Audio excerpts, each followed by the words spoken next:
Apakah kalian sedang menonton video ini atas kemauan sendiri?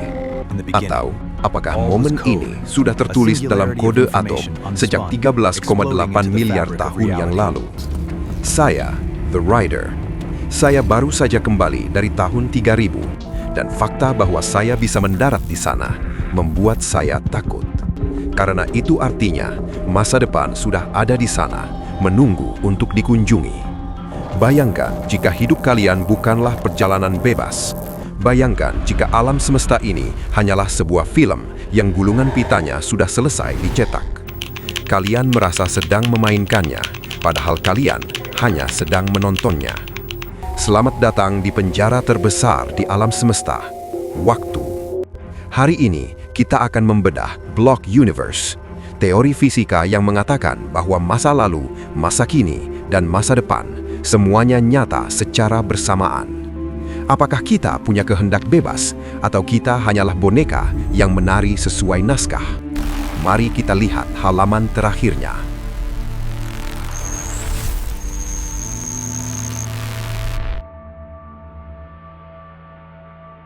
Pertanyaan pertama, di mana sekarang? Kamu merasa sekarang adalah saat ini juga, universal. Tapi di alam semesta, sekarang itu hanyalah ilusi. Ingat, cahaya butuh waktu untuk bergerak.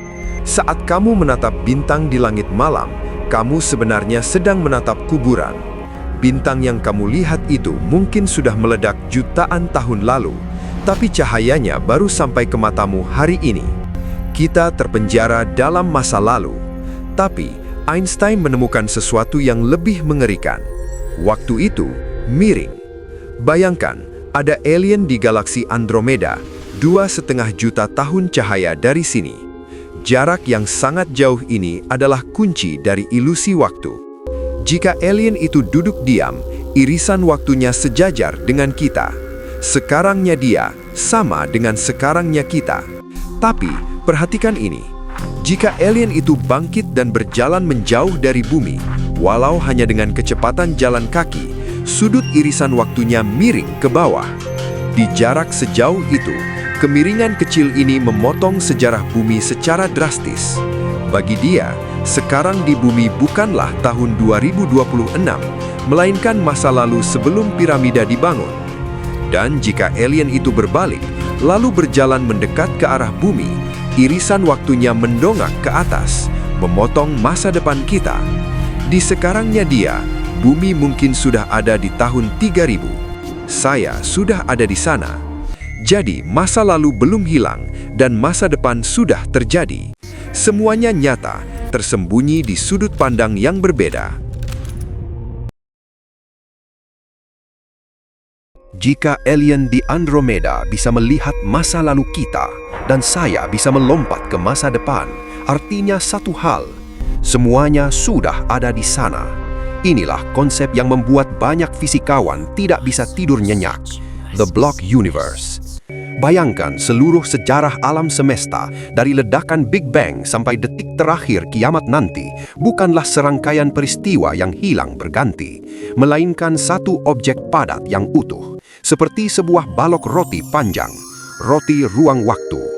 Di ujung kiri balok ini ada bayi alam semesta yang baru lahir. Di tengah ada kita sekarang, dan di ujung kanan ada bintang terakhir yang mati menjadi abu. Semuanya beku, abadi, tidak ada yang bergerak di dalam blok ini. Lalu apa itu waktu? Apa yang kita rasakan sebagai waktu yang berjalan sebenarnya hanyalah ilusi kesadaran kita yang bergerak mengiris roti itu, lapis demi lapis. Kita seperti proyektor yang menyorot satu frame film. Frame sebelumnya, masa lalu, tidak hilang. Dan frame berikutnya, masa depan, bukan belum dibuat, tapi belum disorot. Jadi dinosaurus tidak punah. Mereka masih hidup, meraung dan berburu. Hanya saja mereka terperangkap di koordinat irisan yang berbeda. Dan kematianmu, itu juga sudah ada menunggu di irisan yang lain. Di Block Universe, kita tidak sedang menjalani hidup. Kita hanya sedang menonton rekaman yang sudah selesai. Tapi tunggu, jika alam semesta ini hanyalah balok es raksasa yang diam, kenapa kita merasa bergerak? Kenapa kita menua? gelas pecah dan kopi menjadi dingin? Kenapa kita tidak pernah melihat pecahan gelas menyatu kembali dan melompat ke atas meja? Jawabannya ada pada satu hukum fisika paling kejam di alam semesta, hukum kedua termodinamika, atau biasa kita sebut entropi. Bayangkan entropi sebagai ukuran kekacauan. Alam semesta punya aturan mutlak. Segala sesuatu harus bergerak dari keteraturan menuju kekacauan, dari rapi menjadi berantakan. Inilah yang menciptakan panah waktu. Di masa lalu, saat Big Bang, alam semesta sangat padat, rapi, dan memiliki entropi rendah. Tapi seiring kita bergerak ke kanan di dalam blok roti tadi, segalanya mulai hancur, menyebar, dan mendingin. Kita seperti sedang meluncur di perosotan es. Kita tidak bisa naik kembali ke atas karena itu melawan hukum alam. Dan inilah alasan kenapa kamu ingat masa lalu, tapi buta akan masa depan. Otakmu butuh energi untuk menyimpan memori, dan proses itu membuang panas, meningkatkan kekacauan. Jadi secara harfiah, kita menunggangi gelombang kehancuran untuk merasakan kehidupan.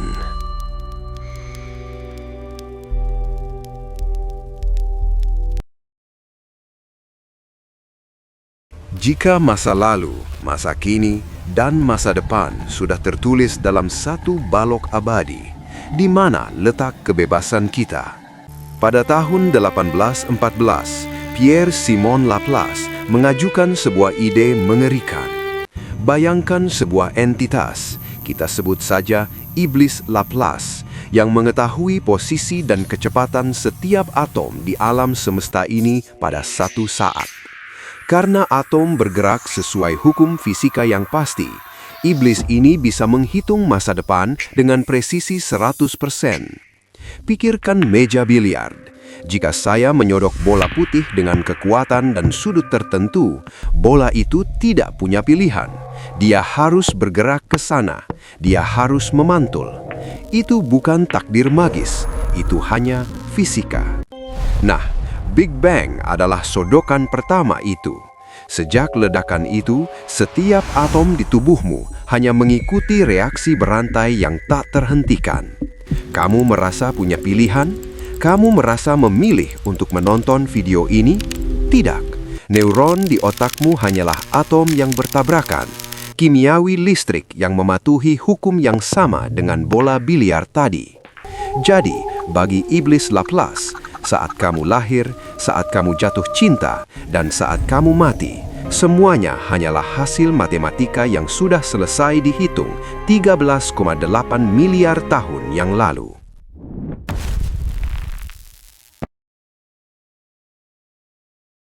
Tapi ada satu masalah besar. Iblis Laplace itu ternyata buta. Pada tahun 1920-an, Werner Heisenberg menemukan bahwa alam semesta di level terkecil sama sekali tidak seperti meja biliar. Selamat datang di dunia kuantum. Di sini, partikel tidak mematuhi hukum yang pasti. Jika kamu mencoba mengukur posisi sebuah elektron dengan sangat akurat, alam semesta akan melarangmu mengetahui kecepatannya, dan sebaliknya. Semakin jelas di mana dia berada, semakin kabur ke mana dia akan pergi. Ini bukan karena alat kita yang jelek, ini adalah fitur dasar realitas.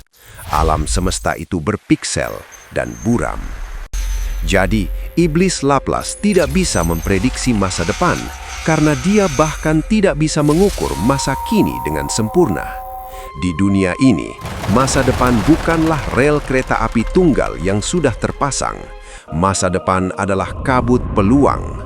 Sebuah partikel bisa ada di A, di B, atau di keduanya secara bersamaan sampai ia benar-benar terjadi. Jadi, dinding takdir yang kokoh tadi tiba-tiba retak. Mungkin, hanya mungkin, skrip alam semesta ini ditulis menggunakan dadu.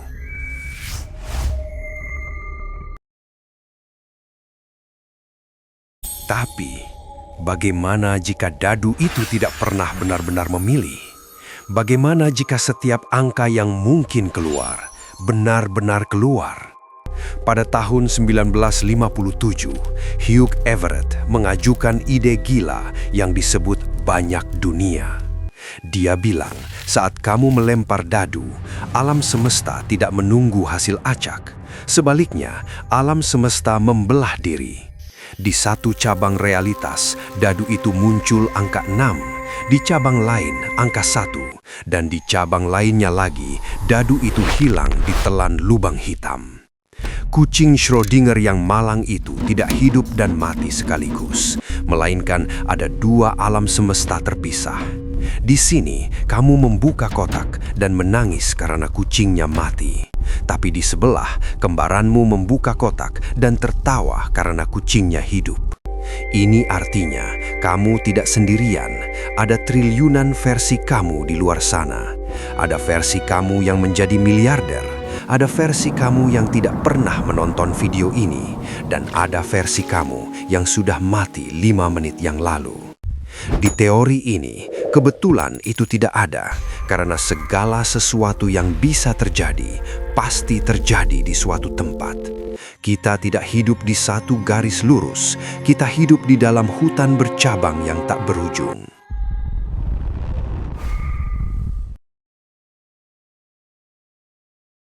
Tapi, mari kita tinggalkan hutan bercabang itu dan kembali ke satu pertanyaan sederhana yang berbahaya. Bisakah saya mengubah masa lalu? Katakanlah saya kembali ke tahun 1950. Di sana, saya menemukan kakek saya yang masih muda. Lalu, saya membunuhnya. Logikanya sederhana. Kakek mati, ayah tidak lahir, saya tidak lahir.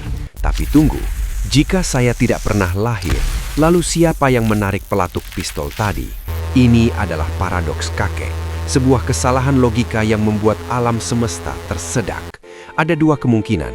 Pertama, alam semesta pecah dan saya menciptakan cabang waktu baru, solusi yang membosankan. Tapi kemungkinan kedua lebih mengerikan, prinsip konsistensi Novikov.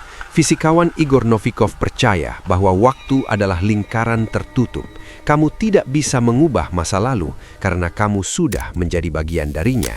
Jika kamu mencoba menembak kakekmu, pistolmu akan macet. Jika kamu mencoba lagi, kamu akan terpeleset. Alam semesta akan berkonspirasi melawanmu untuk menjaga sejarah tetap utuh. Dan yang lebih gila, paradoks bootstrap. Bayangkan saya memberikan buku catatan ini kepada diri saya di masa lalu. Diri masa lalu saya menerbitkannya dan menjadi terkenal. Lalu saat tua, dia kembali ke masa lalu untuk memberikan buku itu lagi. Pertanyaannya, siapa yang menulis buku itu? Buku itu ada tanpa pencipta, terjebak dalam lingkaran setan selama-lamanya, sama seperti takdir kita.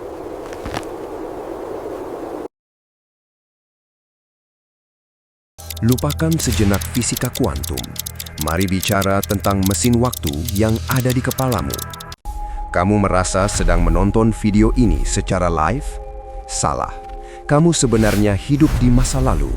Sinyal cahaya dari layar ke matamu, lalu ke otakmu butuh proses. Otakmu butuh sekitar 80 milidetik untuk menyusun realitas. Jadi, sekarang yang kamu rasakan sebenarnya sudah lewat 1/10 detik yang lalu. Kamu tidak pernah menyentuh masa kini, tapi otakmu adalah editor video yang jenius. Pernahkah kamu melihat jam dinding dan jarum detiknya terasa berhenti lebih lama dari biasanya? Itu disebut kronostasis. Saat matamu melirik cepat ke arah jam, penglihatanmu menjadi buram selama sesaat. Otakmu tidak suka gambar buram, jadi dia memotong bagian itu, lalu mengambil gambar jam yang diam dan menempelkannya mundur ke dalam memorimu untuk menutupi jeda tadi. Kamu melihat waktu beku, padahal itu hanyalah tipuan editing di kepalamu. Dan saat kamu dalam bahaya, seperti kecelakaan mobil, waktu terasa melambat. Itu bukan fisikanya yang berubah, tapi amigdala di otakmu merekam memori dengan resolusi tinggi. Jauh lebih detail dari biasanya. Saat diputar ulang, rasanya seperti slow motion. Jadi waktu itu elastis, bukan karena relativitas Einstein, tapi karena otakmu sedang menipu dirimu sendiri.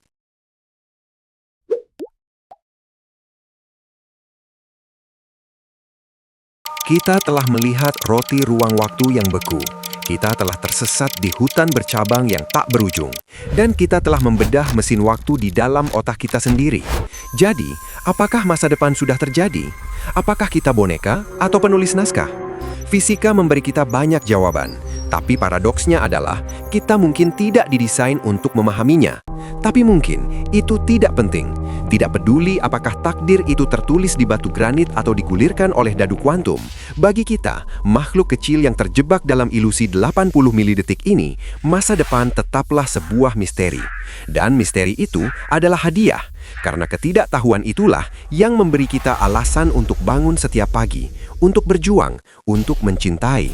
Jika hidup ini benar-benar hanyalah film yang sudah selesai direkam sejak Big Bang, maka tugasmu bukanlah mengubah naskahnya. Tugasmu adalah memainkannya dengan akting terbaikmu. Beri jiwa pada setiap detiknya. Menangislah, tertawalah, dan rasakan semuanya sedalam mungkin.